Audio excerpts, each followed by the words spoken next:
ಪೌರ ಕಾರ್ಮಿಕರಿಗೆ ಕಾಯಂ ನೇಮಕಾತಿ ಪತ್ರ ವಿತರಣೆ ಕಾರ್ಯಕ್ರಮದಲ್ಲಿ ಭಾಗವಹಿಸಿರ್ತಕ್ಕಂಥ ಎಐಸಿಸಿ ಅಧ್ಯಕ್ಷರು, ರಾಜ್ಯಸಭೆಯಲ್ಲಿ ವಿರೋಧ ಪಕ್ಷದ ನಾಯಕರು ಆದಂಥ ಸನ್ಮಾನ್ಯ ಖರ್ಗೆ ಅವರೇ,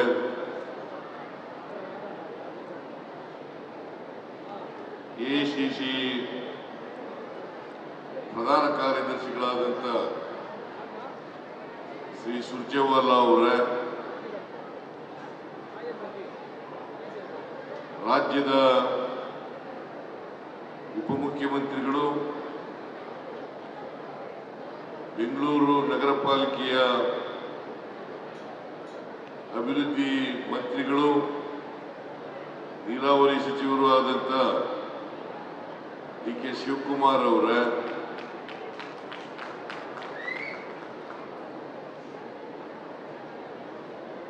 ಆಹಾರ ಮತ್ತು ನಾಗರಿಕ ಸಚಿವರಾದಂಥ ಶ್ರೀ ಕೆ.ಎಚ್. ಮುನಿಯಪ್ಪ ಅವರೇ, ಸಮಾಜ ಕಲ್ಯಾಣ ಇಲಾಖೆಯ ಸಚಿವರಾದಂಥ ಶ್ರೀ ಮಹದೇವಪ್ಪ ಅವರೇ, ನಗರಾಭಿವೃದ್ಧಿ ಸಚಿವರಾದಂಥ ಶ್ರೀ ಬೈರ್ತಿ ಬಸವರಾಜು ಅವರು, ಬೈರ್ತಿ ಸುರೇಶ್ ಅವರೇ,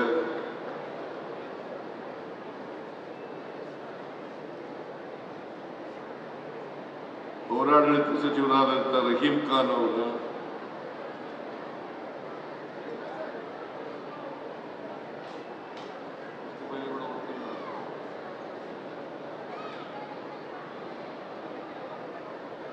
ಮುಖ್ಯಮಂತ್ರಿಗಳ ರಾಜಕೀಯ ಕಾರ್ಯದರ್ಶಿಗಳಾದಂಥ ನಸೀರ್ ಅಹಮದ್ ಅವರೇ, ಲೋಕಸಭೆಯ ಮತ್ತು ರಾಜ್ಯಸಭೆಯ ಸದಸ್ಯರುಗಳ ಎಲ್ಲ ಶಾಸಕ ಮಿತ್ರರ, ಪೌರ ಕಾರ್ಮಿಕರ ರಾಜ್ಯ ಘಟಕದ ಸಂಘಟನೆಯ ಅಧ್ಯಕ್ಷರಾದಂಥ ಮಾಜಿ ಮಹಾಪೌರರಾದಂಥ ನಾರಾಯಣ ಅವರೇ, ಇಲ್ಲಿ ಆಗಮಿಸಿರ್ತಕ್ಕಂಥ ಆತ್ಮೀಯ ಪೌರ ಕಾರ್ಮಿಕ ಬಂಧುಗಳೇ,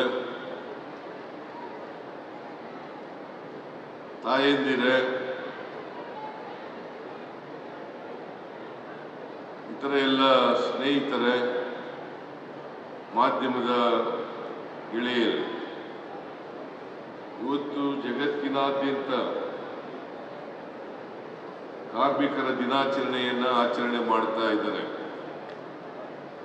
1886ನೇ ಇಸ್ವಿ ದೊಡ್ಡ ಹೋರಾಟ ಕಾರ್ಮಿಕರಿಂದ ನಡೆಯಿತು. ಆ ದಿನವನ್ನೇ ನಾವು ಇವತ್ತು ಕಾರ್ಮಿಕರ ದಿನಾಚರಣೆಯನ್ನಾಗಿ ಆಚರಣೆ ಮಾಡ್ತಾ ಇದ್ದೀವಿ. ನಿಮ್ಮೆಲ್ಲರಿಗೂ ಮತ್ತೆ ಈ ನಾಡಿನ ಜನತೆಗೆ ಕಾರ್ಮಿಕ ದಿನಾಚರಣೆಯ ಶುಭಾಶಯಗಳನ್ನು ಕೋರಲಿಕ್ಕೆ ಬಯಸ್ತಾ ಇದ್ದಾರೆ. ಕಾರ್ಮಿಕ ದಿನಾಚರಣೆ ಬಗ್ಗೆ ಮಾನ್ಯ ಮಲ್ಲಿಕಾರ್ಜುನ ಖರ್ಗೆ ಅವರು ಬಹಳ ವಿಚಾರಗಳನ್ನು ಪ್ರಸ್ತಾಪ ಮಾಡಿದ್ದಾರೆ. ನಾನು ಮತ್ತೆ ಆ ವಿಚಾರಗಳನ್ನು ಪ್ರಸ್ತಾಪ ಮಾಡಲಿಕ್ಕೆ ಹೋಗಲ್ಲ. ಇವತ್ತು ಈ ಸಂದರ್ಭದಲ್ಲಿ ಬೆಂಗಳೂರು ನಗರ ಪಾಲಿಕೆಯಲ್ಲಿ ಕೆಲಸ ಮಾಡ್ತಾ ಇರ್ತಕ್ಕಂಥ ಪೌರ ಕಾರ್ಮಿಕರಿಗೆ ನೇಮಕಾತಿ ಕಾಯಂ ನೇಮಕಾತಿ ಪತ್ರಗಳನ್ನು ವಿತರಣೆ ಮಾಡ್ತಕ್ಕಂಥ ಕೆಲಸವನ್ನು ಮಾಡ್ತಾ ಇದ್ದೀವಿ. ಸುಮಾರು ದೇಶದಲ್ಲಿ 12 ಲಕ್ಷ ಪೌರ ಕಾರ್ಮಿಕರಿದ್ದಾರೆ. 12 ಲಕ್ಷ ಪೌರ ಕಾರ್ಮಿಕರಿದ್ದಾರೆ. ಮೈಸೂರು ನಗರ ಪಾಲಿಕೆಯಲ್ಲಿ ರಾಜ್ಯದಲ್ಲಿ 38,000 ಪೌರ ಕಾರ್ಮಿಕರಿದ್ದಾರೆ. ಅವರೆಲ್ಲರೂ ಕೂಡ ವಿವಿಧ ಸ್ಥಳೀಯ ಸಂಸ್ಥೆಗಳಲ್ಲಿ ಕೆಲಸ ಮಾಡ್ತಾರೆ. ನಾನು ಹಿಂದೆ ಮುಖ್ಯಮಂತ್ರಿ ಆಗಿರುವಾಗ ನೀವೆಲ್ಲರೂ ಕೂಡ ಬಹಳ ಜನ ಪೌರ ಕಾರ್ಮಿಕರು ಕಾಂಟ್ರಾಕ್ಟ್ ಮೇಲೆ ಕೆಲಸ ಮಾಡ್ತಾ ಇದ್ರು. ಕಾಂಟ್ರಾಕ್ಟರು ಶೋಷಣೆ ಮಾಡ್ತಾ ಇದ್ರು, ಅವ್ರು ದೌರ್ಜನ್ಯ ಮಾಡ್ತಾ ಇದ್ರು, ಇವರಿಗೆ ನ್ಯಾಯಯುತವಾಗಿ ಸಂಬಳವನ್ನು ಕೊಡ್ತಾ ಇರಲಿಲ್ಲ. ನಾನು ಮುಖ್ಯಮಂತ್ರಿ ಆದಮೇಲೆ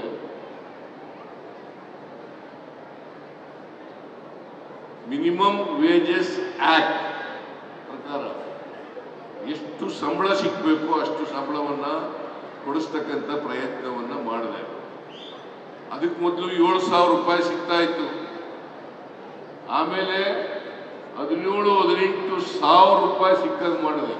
ಆಮೇಲೆ ನೇರವಾಗಿ ಪೌರ ಕಾರ್ಮಿಕರಿಗೆ ಸಂಬಳ ಕೊಡ್ತಕ್ಕಂಥ ಕೆಲಸವನ್ನು ಮಾಡೋದ್ರಿಂದ ಇವತ್ತು ಮಧ್ಯವರ್ತಿಗಳ ಹಾವಳಿ, ಕಾಂಟ್ರಾಕ್ಟರ್ಗಳ ಹಾವಳಿ, ಅನ್ಯಾಯ, ಅದರಿಂದ ನೀವು ಎಲ್ಲರೂ ಕೂಡ ಮುಕ್ತರಾದ್ರಿ ಅಂತಕ್ಕಂಥ ಮಾತುಗಳನ್ನು ಹೇಳಲಿಕ್ಕೆ ಬಯಸ್ತಾ ಇದ್ದೇನೆ. ನಾನು ವಿರೋಧ ಪಕ್ಷದ ನಾಯಕನಾಗಿದ್ದಾಗ ಒಮ್ಮೆ ನಾರಾಯಣ ಮತ್ತು ಇತರ ಎಲ್ಲ ಪೌರ ಕಾರ್ಮಿಕ ಸ್ನೇಹಿತರು ನನ್ನನ್ನು ಕರೆದು, ನಾವು ಪ್ರತಿಭಟನೆ ಮಾಡ್ತಾ ಇದ್ದೀವಿ, ನೀವು ಅಲ್ಲಿಗೆ ಬರಬೇಕು ಅಂತಕ್ಕಂಥ ಮಾತುಗಳನ್ನು ಹೇಳಿದ್ರು. ನಾನು ವಿರೋಧ ಪಕ್ಷದ ನಾಯಕನಾಗಿ ಪ್ರತಿಭಟನಾ ಸ್ಥಳಕ್ಕೆ ಹೋಗಿದ್ದೆ. ಆ ಪ್ರತಿಭಟನಾ ಸ್ಥಳದಲ್ಲಿ ಅನೇಕ ಡಿಮ್ಯಾಂಡ್ಗಳನ್ನು ನೀವು ಇಟ್ಟಿದ್ರಿ. ಈ ಕಾಯಂ ಮಾಡ್ತಕ್ಕಂಥದ್ದನ್ನು ಕೂಡ ಒಂದು ಡಿಮ್ಯಾಂಡನ್ನು ಇಟ್ಟಿದ್ರಿ. ನಾನು ರಾಜ್ಯ ಸರ್ಕಾರಕ್ಕೆ ಒತ್ತಾಯ ಮಾಡ್ತಕ್ಕಂಥ ಕೆಲಸವನ್ನು ಮಾಡುತ್ತೇನೆ. ಒಂದು ವೇಳೆ ಅವರು ಮಾಡದೇ ಇದ್ರೆ ನಮ್ಮ ಪಕ್ಷ ಅಧಿಕಾರಕ್ಕೆ ಬಂದೇ ಬರ್ತದೆ, ನಾವು ಬಂದ ಮೇಲೆ ನಿಮ್ಮನ್ನೆಲ್ಲ ಕಾಯಂ ಮಾಡ್ತೀವಿ ಅಂತಕ್ಕಂಥ ಮಾತುಗಳನ್ನು ಹೇಳಿದ್ದೇನೆ. ಅದೇ ರೀತಿ ಇವತ್ತು ಡಿ.ಕೆ. ಶಿವಕುಮಾರ್ ಅವರು ಬೆಂಗಳೂರು ಅಭಿವೃದ್ಧಿ ಸಚಿವರಾಗಿದ್ದಾರೆ. ಅವ್ರ ಮೂಲಕ ನಾವು ತೀರ್ಮಾನ ಮಾಡಿದ್ದೀವಿ, ಇವತ್ತು ನಿಮ್ಮನ್ನೆಲ್ಲ ಕಾಯಂ ಮಾಡಬೇಕು ಅಂತ ತೀರ್ಮಾನ ಮಾಡಿದ್ದೀವಿ. ಸುಮಾರು ಇವತ್ತು 39,000 ಸಂಬಳ ನೇರವಾಗಿ ನಿಮ್ಮೆಲ್ಲರಿಗೂ ಸಿಗುತ್ತೆ. ಬೇರೆ ಬೇರೆ ಸವಲತ್ತುಗಳು ಕೂಡ ಸಿಗ್ತವೆ. ಒಟ್ಟು ನಿಮಗೆ ಅಂದರೆ 4ನೇ ದರ್ಜೆ ನೌಕರರು ಏನು ಸಂಬಳ ಪಡೀತಾರೆ ಆ ಸಂಬಳವನ್ನು ನೇರವಾಗಿ ನಿಮಗೆ ತಲುಪಿಸ್ತಕ್ಕಂಥದ್ದು. ಯಾಕೆಂದ್ರೆ ನೀವೆಲ್ಲರೂ ಕೂಡ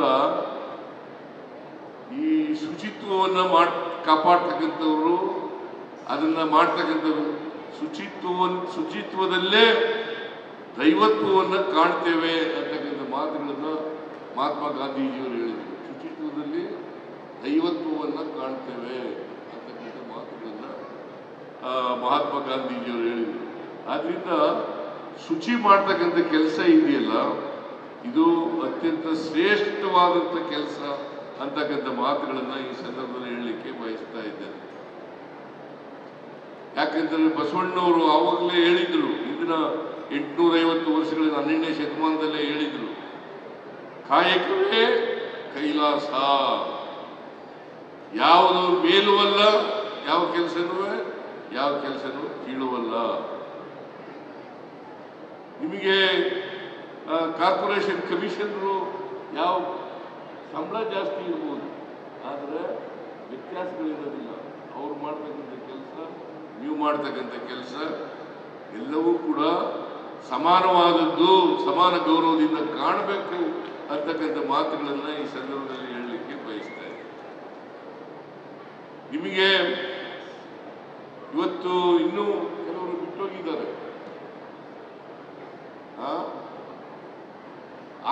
ಇವರು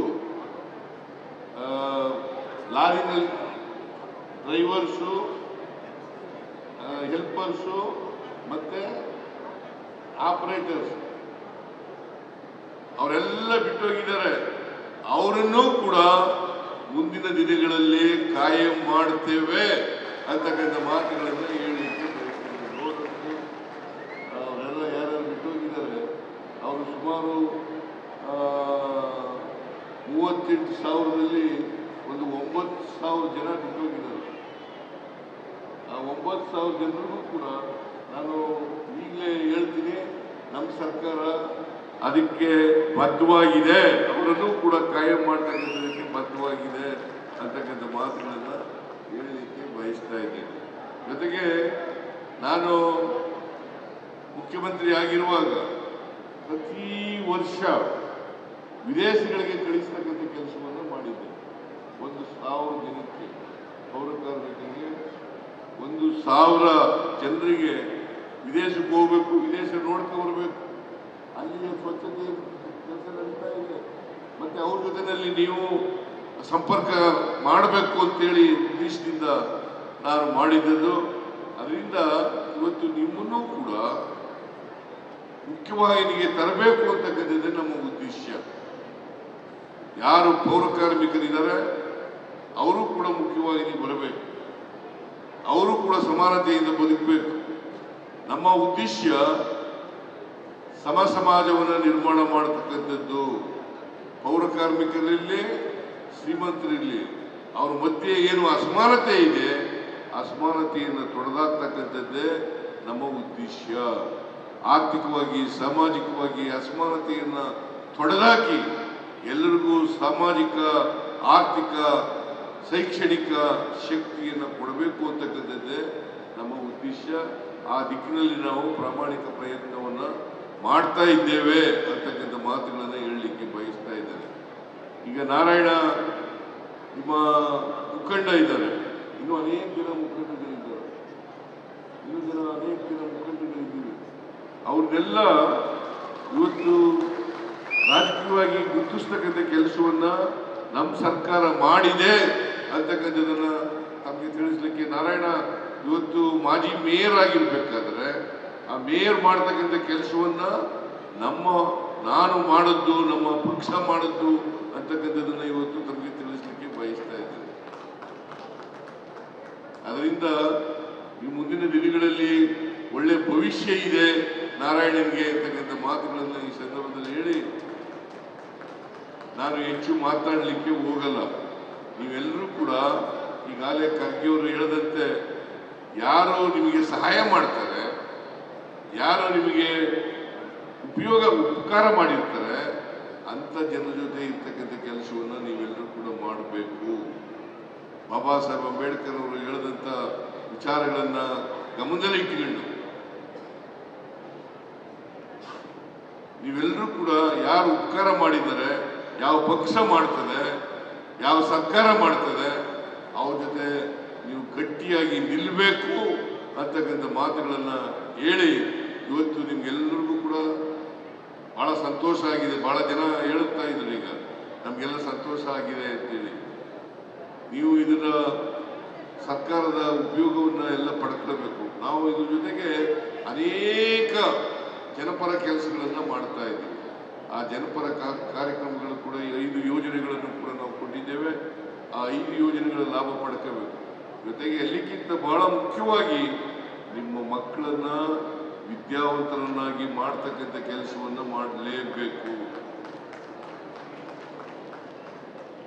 ಬಹಳ ಜನ ಇವತ್ತು ವಿದ್ಯಾವಂತರಾಗ್ತಾ ಇದ್ದೀರಿ, ಬಹಳ ಸಂತೋಷ. ಆದರೆ ಬಹಳ ಕಡಿಮೆ ಜನ ವಿದ್ಯಾವಂತರಾಗ್ತಾ ಇದ್ದೀರಿ. ಆದರೆ ಹೆಚ್ಚು 100ಕ್ಕೆ 100 ವಿದ್ಯಾವಂತರಾಗಬೇಕು. ನಿಮ್ಮ ಮಕ್ಕಳುಗಳು ಕೂಡ ಡಾಕ್ಟರ್ಗಳಾಗಬೇಕು, ನಿಮ್ಮ ಮಕ್ಕಳುಗಳು ಕೂಡ ಇಂಜಿನಿಯರ್ಗಳಾಗಬೇಕು, ನಿಮ್ಮ ಮಕ್ಕಳುಗಳು ಕೂಡ ವಿಜ್ಞಾನಿಗಳಾಗಬೇಕು. ಅದಾದಾಗ ಮಾತ್ರ ಸಮಾಜದಲ್ಲಿ ನಾವು ನೆಮ್ಮದಿಯನ್ನ, ತೃಪ್ತಿಯನ್ನ, ಸಂತೋಷವನ್ನ ತರಲಿಕ್ಕೆ ಸಾಧ್ಯ ಆಗ್ತದೆ. ನಾವು ಸಮಾಜವನ್ನು ನಿರ್ಮಾಣ ಮಾಡಲಿಕ್ಕೆ ಸಾಧ್ಯ ಆಗ್ತದೆ. ಬುದ್ಧ ಹೇಳದಂತೆ, ಬಸವಣ್ಣ ಹೇಳದಂತೆ, ಬಾಬಾ ಸಾಹೇಬ್ ಅಂಬೇಡ್ಕರ್ ಅವರು ಹೇಳದಂತೆ ಅಂತ ಸಮಾಜವನ್ನು ನಿರ್ಮಾಣ ಮಾಡಲಿಕ್ಕೆ ಸಾಧ್ಯ ಆಗ್ತದೆ. ಇದನ್ನ ನೀವೆಲ್ಲರೂ ಕೂಡ ವಿದ್ಯಾವಂತರಾದರೆ ಅಸ್ಪೃಶ್ಯತೆ, ಜಾತೀಯತೆ ತಾನಾಗೇ ತಾನು ಹೋಗ್ಲಿಕ್ಕೆ ಹೋಗ್ತದೆ, ತಾನಾಗೇ ತಾನು ಹೋಗ್ತದೆ. ಇಲ್ಲೇ ಹೋದರೆ ಜಾತಿ ವ್ಯವಸ್ಥೆನೂ ಮುಂದುವರಿತದೆ, ಅಸ್ಪೃಶ್ಯತೆನೂ ಮುಂದುವರಿತದೆ ಅಂತಕ್ಕಂಥದ್ದನ್ನು ನಾವು ಅರ್ಥ ಮಾಡ್ಕೋಬೇಕಾಗ್ತದೆ. ಅದಕ್ಕೋಸ್ಕರ ಜಾತಿ ವ್ಯವಸ್ಥೆ ಹೋಗ್ಬೇಕಾಗತ್ತೆ, ಅಸ್ಪೃಶ್ಯತೆ ಹೋಗ್ಬೇಕಾದ್ರೆ ಸಮಾಜ ನಿರ್ಮಾಣ ಆಗಬೇಕಾದ್ರೆ ನೀವೆಲ್ಲರೂ ಕೂಡ ವಿದ್ಯಾವಂತರಾಗಬೇಕು. ಸ್ವಾಭಿಮಾನದಿಂದ ಬದುಕನ್ನು ಕಟ್ಕೊಳ್ತಕ್ಕಂಥ ವ್ಯವಸ್ಥೆ ನಿರ್ಮಾಣ ಆದಾಗ ಮಾತ್ರ ನಾವು ಸಂವಿಧಾನವನ್ನು ಆಶಯಗಳನ್ನು ಈಡೇರಿಸಲಿಕ್ಕೆ ಸಾರ್ಥಕ ಆಗ್ತದೆ ಅಂತಕ್ಕಂಥ ಮಾತುಗಳನ್ನು ಹೇಳಿ ಇವತ್ತು ಮತ್ತೊಮ್ಮೆ ಈ ಕಾರ್ಮಿಕ ದಿನಾಚರಣೆಯ ದಿನದಂದು ಎಲ್ಲ ಜನರಿಗೆ ಶುಭಾಶಯಗಳನ್ನು ಕೋರಿ ನೀವೆಲ್ಲರೂ ಕೂಡ ಈ ಕಾಯಂ ಪತ್ರ ಸಿಕ್ಕಿದೆಯಲ್ಲ ನೀವು ಹೊಸ ಜೀವನದಲ್ಲಿ ನಿಮ್ಮ ಜೀವನದಲ್ಲಿ ಇದು ಒಂದು ಮಹಾನ್ ಘಟನೆ ಅಂತಕ್ಕಂಥ ಮಾತುಗಳನ್ನು ಈ ಸಂದರ್ಭದಲ್ಲಿ ಹೇಳಲಿಕ್ಕೆ ಬಯಸ್ತಾ ಇದ್ದೇನೆ. ನೀವೆಲ್ಲರೂ ಕೂಡ ಸುಖ ಸಂತೋಷದಿಂದ ನೆಮ್ಮದಿಯಿಂದ ಬಾಳ್ತಕ್ಕಂಥ ವ್ಯವಸ್ಥೆಯನ್ನು ಮಾಡಬೇಕು. ಜೊತೆಗೆ ಈ ಸ್ವಚ್ಛತೆ ಬರೀ ನೀವು ಮಾಡೋದಲ್ಲ, ಬೇರೆಯವರು ಕೂಡ ಮಾಡಬೇಕು. ಪೌರ ಕಾರ್ಮಿಕರಿದ್ದಾರೆ ಸ್ವಚ್ಛತೆ ಮಾಡಲಿಕ್ಕೆ ಅಂತ ಕೂತ್ಕೊಳ್ಬಾರದು. ಬೇರೆಯವರು ಕೂಡ ಅವರ ಜವಾಬ್ದಾರಿನೂ ಕೂಡ ಇದೆ. ಸ್ವಚ್ಛತೆಯನ್ನು ಮಾಡ್ತಕ್ಕಂಥ ಕೆಲಸವನ್ನು ಎಲ್ಲ ನಾಗರಿಕರಿಗೂ ಮಾಡಬೇಕು ಅಂತೇಳಿ ಅವರಲ್ಲಿ ಮನವಿಯನ್ನು ಮಾಡಿ ನಿಮ್ಮೆಲ್ಲರಿಗೂ ಶುಭ ಕೋರಿ ನನ್ನ ಮಾತನ್ನು ಮುಗಿಸ್ತೇನೆ. ಜೈ ಹಿಂದ್, ಜೈ ಕರ್ನಾಟಕ. ನನ್ನ ಮಾತನ್ನು ಮುಗಿಸ್ತೇನೆ.